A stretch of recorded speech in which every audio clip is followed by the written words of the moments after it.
هل يحتاج جهازك إلى إصلاح؟ نوفر تشخيصا مجانيا بدون مكالمات أو تنقل. نستلم الجهاز من باب منزلك ونعيده إليك بعد الانتهاء. قبل الإصلاح نرسل لك تقدير التكلفة ونبدأ العمل فقط بعد موافقتك. خدمة بسيطة وشفافة واحترافية.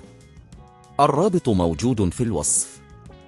إذا كنت تواجه مشكلة في جهاز كونغا 1090 فلا داعي للقلق. في هذا الدليل سنساعدك على تشخيص المشكلة وإصلاحها خطوة بخطوة. أولاً، تأكد من أن الجهاز مشحون بالكامل.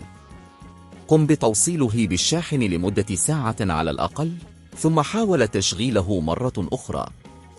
إذا لم يعمل، فانتقل إلى الخطوة التالية: التأكد من الاتصال الكهربائي. تحقق من أن الكابل الكهربائي سليم وغير تالف. يمكنك استخدام كابل آخر إذا كان لديك واحد احتياطي. إعادة ضبط المصنع. في بعض الأحيان قد تحتاج إلى إعادة ضبط المصنع. ابحث عن زر إعادة الضبط في الجهاز واضغط عليه مع الاستمرار لمدة 10 ثوان. تأكد من حفظ أي بيانات مهمة قبل القيام بذلك. التأكد من وجود تحديثات. قم بتوصيل الجهاز بالإنترنت وتحقق من وجود تحديثات للبرامج. قد تحتوي التحديثات على إصلاحات لمشكلات معروفة. تشخيص مجاني. إذا لم تنجح هذه الخطوات، يمكنك الحصول على تشخيص مجاني لجهازك.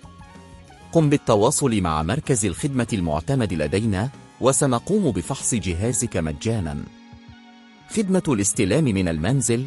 إذا كنت لا تستطيع زيارة المركز، لا داعي للقلق. نحن نقدم خدمة الاستلام من المنزل.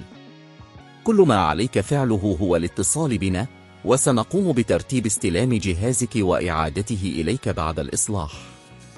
تقدير التكلفة قبل الإصلاح. بعد التشخيص، سنقدم لك تقدير التكلفة قبل البدء في عملية الإصلاح. هذا يضمن أنك على علم بكل التكاليف المحتملة قبل اتخاذ القرار. إجراء الإصلاح. بمجرد الموافقة على التكلفة، سيقوم فريقنا المدرب بإجراء الإصلاحات اللازمة بسرعة وكفاءة. نحن نستخدم قطع غيار أصلية لضمان أعلى جودة.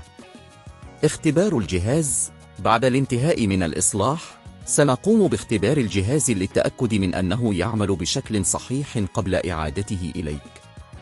بهذا الشكل، يمكنك بسهولة استعادة جهاز كونغا 1090 الخاص بك إلى حالته الأصلية.